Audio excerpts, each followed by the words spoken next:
Hello and welcome again to my channel. I'm Tolu, your friendly relationship counselor, and I'm really excited because Dating to Marry will be opening soon. But first, I want to make sure you have access to our free guide on 4 ways to identify if he's the right man for you or not. Click the link in the description box to make sure you get your copy of this free guide. Now, secondly, if you want to be on the Dating to Marry waitlist, because I only work with 4 women at a time, make sure that you click the link below and you are on our waitlist so you are the first to know when we open our doors to Dating to Marry in a few weeks. So today, I wanted to chat with you all about the misconceptions about godly men, the mistakes a lot of people have when it comes to godly dating, the myths around what godly men desire in a woman. So this is going to be a very relaxed video because I want to make sure that you really digest and understand this information, because there's a lot of mistakes when it comes to godly dating just based on assumptions about godly men. Firstly, godly men are men. Let's just understand that. Just like as a godly woman, you are still a woman. Okay, it doesn't mean that because he's a godly man, he's going to lose his sense of attraction to a woman based on what she looks like, how she carries herself, her appearance, her figure. He is still attracted to those things. It's just now he has a relationship with God. That is literally the difference. But it's a big one, as we understand. But I do want you to understand that a godly man is still a man, because sometimes you think, why is he marrying a woman outside the church? Why is he dating her? She looks nothing like, the typical Proverbs 31 woman. The truth is, he's still a man. He has desires, he has needs, he has expectations from how he wants his woman to look like, what he wants her to be able to, how he wants her to be able to carry herself visually, purely on a visual level. And that's not going to change just because he has a relationship with God. What is going to adjust is how he assesses and determines what role that is going to play in his choice of a spouse. It's not going to eliminate it completely. Secondly is godly men want their women to be sensual. Yes, they want you to be sensual. They want you to be able to carry yourself in a way that's flirtatious, that's feminine, that's attractive, that's purely on a basic level, just being a woman. Okay, it's not all about vision building, calculations for him, what am I bringing to the table. No, just purely be sensual as a woman, be flirtatious, be feminine, be attractive in the way you talk to him. Make sure that you don't completely drop your ability as a woman to draw people in.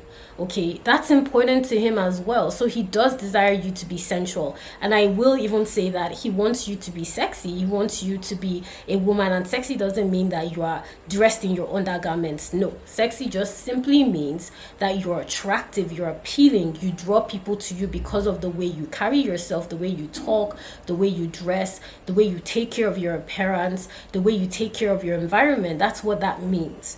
And that's what he also desires. Now, the third point I want to make is thinking that godly men, for whatever reason, I don't know how this mistake got out there, but thinking godly men don't have struggles. He struggles, okay? He has struggles. He may struggle with his sexual needs. He may struggle with porn, masturbation. He may struggle with his financial capacity.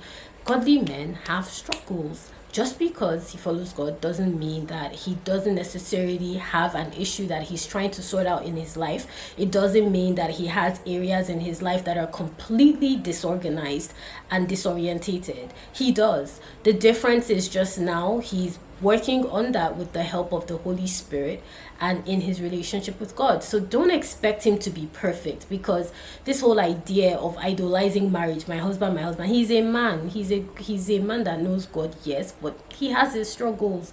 He has areas that he hasn't completely figured out in his life yet. And that leads to my next point.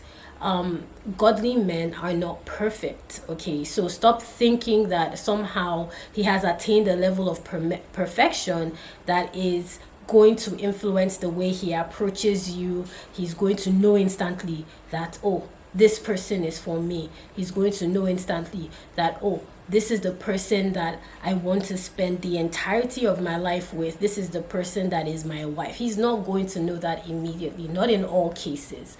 So don't expect that level of perfection, because it's going to influence and affect the way you date, and the options you actually have available to you are going to become slimmer, to the point where it is not even based on what God has told you. It is simply based on impositions you have placed on yourself.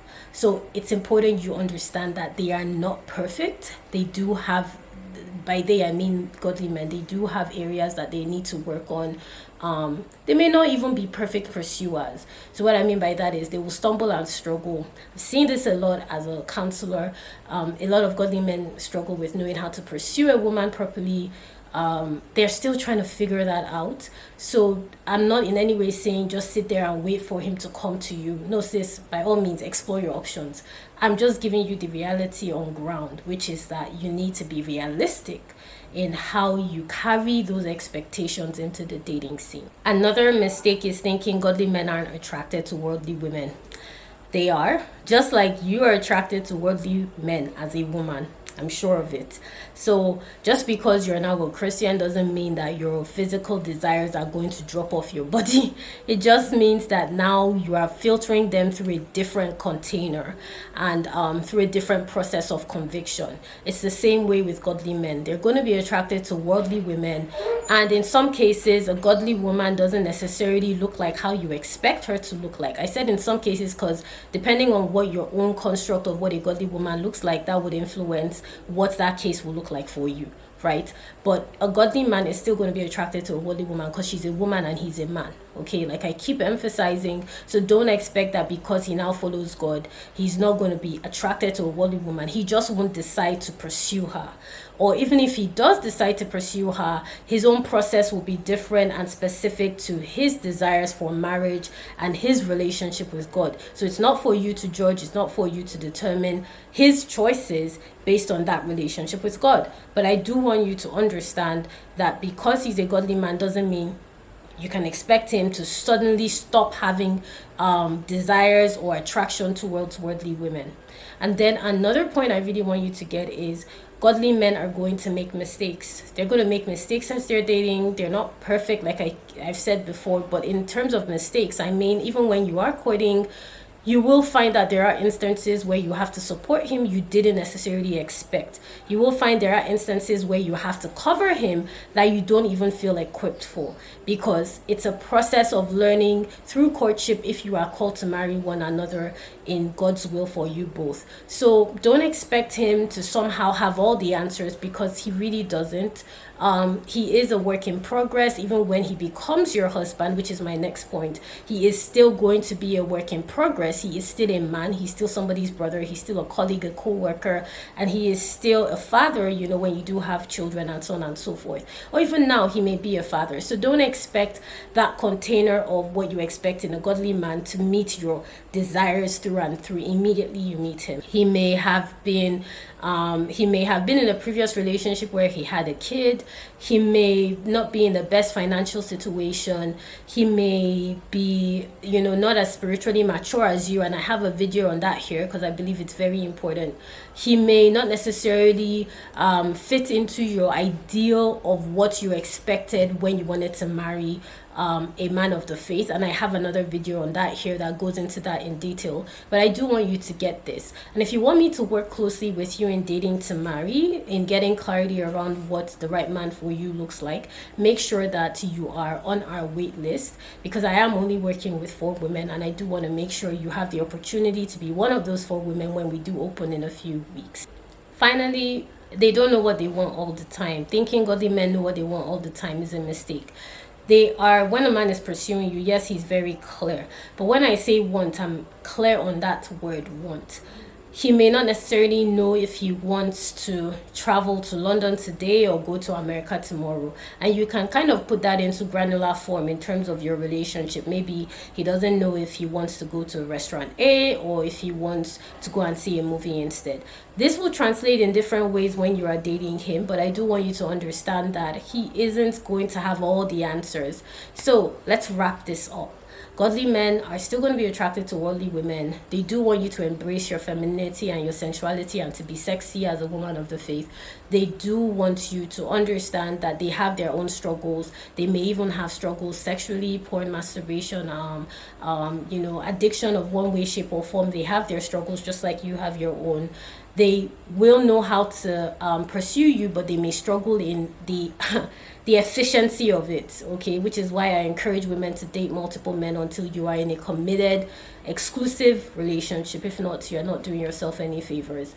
They will still have mistakes they've made. They may have even made mistakes in the past that may not make them fit into the ideal of what you expected in a godly man.